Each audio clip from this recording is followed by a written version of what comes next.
অফিসে নামাজের জামাতে এত দ্রুত সালাত আদায় করা হয় যে শ্বাস প্রশ্বাস নিতে অসুবিধা হয়, ইমামের সাথে তাল মিলিয়ে পড়তে বেশ কষ্ট হয়, এমন কি করব? এমন অবস্থায় ইমামের সাথে পড়বেন, পরে আবার পড়বেন, কারণ আপনার তো পড়া হয়নি আসলে। ইমামের সাথে সব পড়বেন এই জন্য তাদের সাথে কি ঐক্য রক্ষার্থে বলবেন, ঝগড়াঝাটি নিষেধের জন্য। ঠিক আপনাকে আবার পড়তে হবে, কারণ এটা পড়া হয় নাই। সালাতের আরকান তাদিল আরকান না হলে সালাত হয় না, এটা মনে রাখতে হবে। যে উঠিয়ার নামে কীভাবে যে পড়ে এক একজন, মানে দেখবেন যে আপনার 2 রাকাতের সময় সে 10 টাকা পড়ে ফেলছে।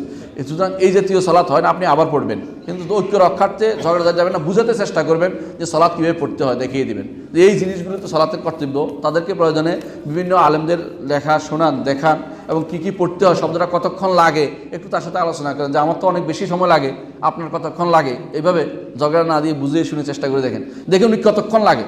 বিশ্বাস করেন ওনারও লাগবে সময়, উনি ইচ্ছা করে সুবহান রাব্বিয়াল আযীম 3 বার বলতে আসলে সময় লাগে।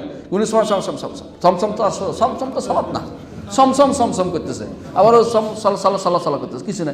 এই জন্য ওনাকে বলেন যে আপনি 3 বার সুবহান রাব্বিয়াল আযীম করতে কতক্ষণ লাগে, আমি মিনিট ধরলাম, দেখি তো বলেন তো, দেখি উনি কেমনে বলেন, দেখবেন ধরা খাই দেবেন। এরপর বলুন উনি আপনি এইভাবে সালাতটা আদায় করেন, আমি তো পড়তেছি আপনার পিছনে, বুঝেই বলেন ওনাকে, ঝগড়া না করে সুন্দর করে আস্তে আস্তে বুঝিয়ে বলেন, আশা করি উনি শুনবেন। সালাতের আগে সানা পড়তে হবে কিনা? সালাতের আগে সানা পড়তে সুন্নত, সালাত পড়া সানাতে সুন্নত। এই জিনিসটা অনেকেই আমরা মনে করে থাকি সুন্নত না, আসলে সুন্নত। সেটা অনেকগুলো আছে। সেটা কি আছে? একটা আছে আল্লাহ বায়দ বাইনি ওয়া বাইনা খাতায়া কামা বায়দ তামান্না মাগরিব, আরও আছে ইন্নী ওয়াজহাতু, এটা আছে কেমন? তারপরে সুবহানাকা আল্লাহুম্মা, এটাও আছে, এটাও সহিহ হাদিসে সাব্যস্ত। এটাকে কেউ অস্বীকার করে থাকেন, ঠিক নয়, এটাও সহিহ হাদিসে সাব্যস্ত, এটা আছে। এটা হচ্ছে সুন্নত, না পড়লে সালাত হবে, এটা সুন্নত, এটা ফরজ ওয়াজিব না।